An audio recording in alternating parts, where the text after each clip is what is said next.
Good morning everyone. मेरा नाम doctor प्रशांत पांडे है। मैं JP hospital Noida blood bank का इंचार्ज हूँ और पिछले 7 सालों से यहाँ पे मैं कार्यरत हूँ। इसके पहले मैंने मेदांता द मेडिसिटी गुड़गांव में 5 साल के लिए कार्यरत था और उसके पहले बैंगलोर में 3 साल के लिए। मैंने अपनी MBBS और MD लखनऊ से किया हुआ है। MBBS मैंने KGMC लखनऊ और MD SCPJ लखनऊ से किया है। ब्लड बैंक डिवीजन में उस डिवीजन को इम्यूनोमेटोलॉजी एंड ब्लड ट्रांसफ्यूजन कहा जाता है, जो कि अपने आप में पूरी स्पेशलाइज्ड डिवीजन है। तो कुल मिलाकर के MD करने के बाद मैं 15 सालों से अलग अलग इंस्टीट्यूट में कार्यरत हूँ और ब्लड बैंक चाहे वो बैंगलोर का हो, चाहे मेदांता हो, चाहे जेपी हो, ब्लड बैंक किसी भी हॉस्पिटल का पिलर होता है। ब्लड बैंक में हम केवल ब्लड नहीं लेते हैं, ब्लड बैंक का ब्लड ट्रांसफ्यूजन का पूरा प्रोसेस एक डोनर से स्टार्ट होकर के और एक पेशेंट पे जाकर के खत्म होता है। इनफैक्ट हम उसके बाद भी कई बार पेशेंट्स को या डोनर को फॉलो अप पे रखते हैं। तो ब्लड बैंक जो पहले के जमाने में केवल ब्लड लिया और पेशेंट को ब्लड दे दिया और वहीं खत्म हो गया, अब वो ब्लड बैंकिंग पूरी चेंज हो चुकी है। अपने आप में इस डिवीजन को अब कहा जाता है ट्रांसफ्यूजन मेडिसिन, जो मेडिसिन की एक सब स्पेशलिटी है। ब्लड डोनेशन से लेकर के ब्लड ट्रांसफर के प्रोसेस के बीच में ढेर सारे इंटरमीडिएट स्टेप्स होते हैं। पहले तो ब्लड की गुणवत्ता की जांच होगी, ब्लड की सेफ्टी की जांच होगी और इन जांचों को करने के लिए हमारे पास अलग तरीके के प्लेटफॉर्म और इंस्ट्रूमेंट्स होते हैं, जैसे HIV, hepatitis B, hepatitis C, syphilis और मलेरिया की बड़ी थॉरो इन्वेस्टिगेशंस होते हैं, जिसकी वजह से हमें ये देखना होगा कि ब्लड की सेफ्टी इतनी बढ़ जाए कि पेशेंट को ट्रांसफ्यूज करने के बाद उसे HIV, hepatitis B, hepatitis C जैसी बीमारियों का ट्रांसमिशन ना हो सके।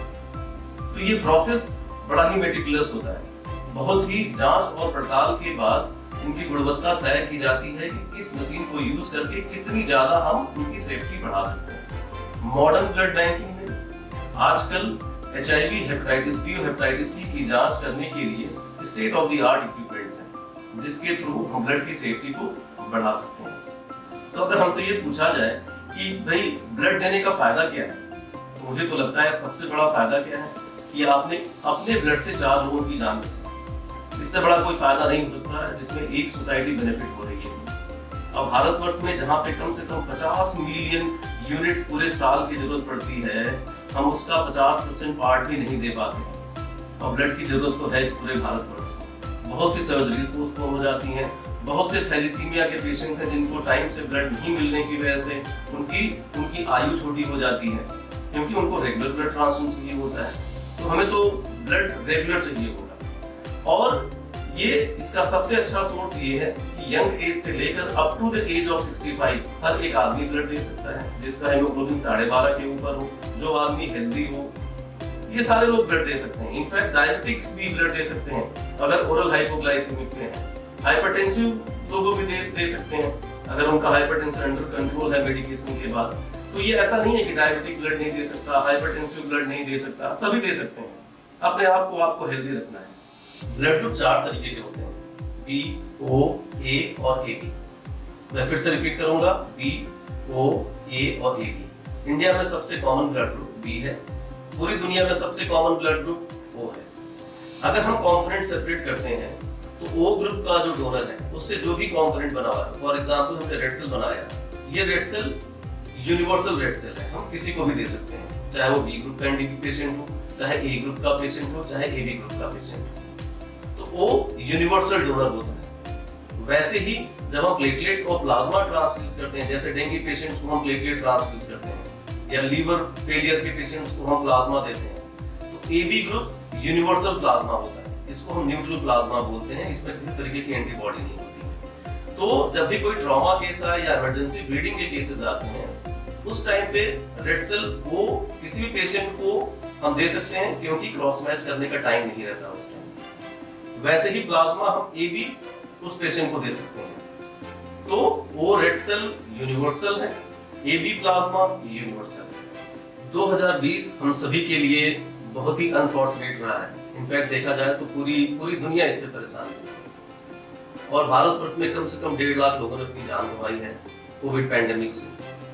बट इस टाइम पे बहुत कुछ सीखने को भी मिला है।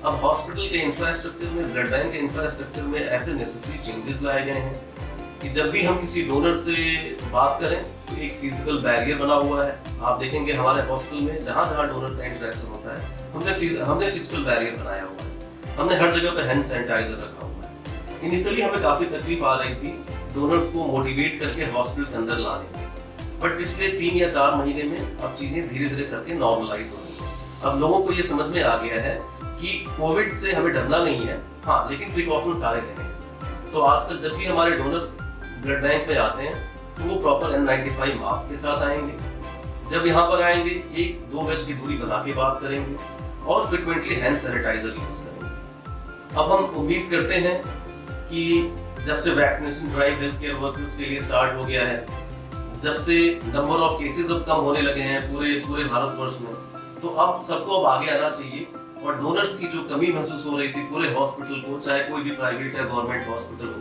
अब वो कमी दूर हो जाए, क्योंकि अब सर्जरी स्टार्ट हो गई है मरीजों। इन सब बातों के साथ हम आप सभी को थैंक्स बोलना चाहेंगे।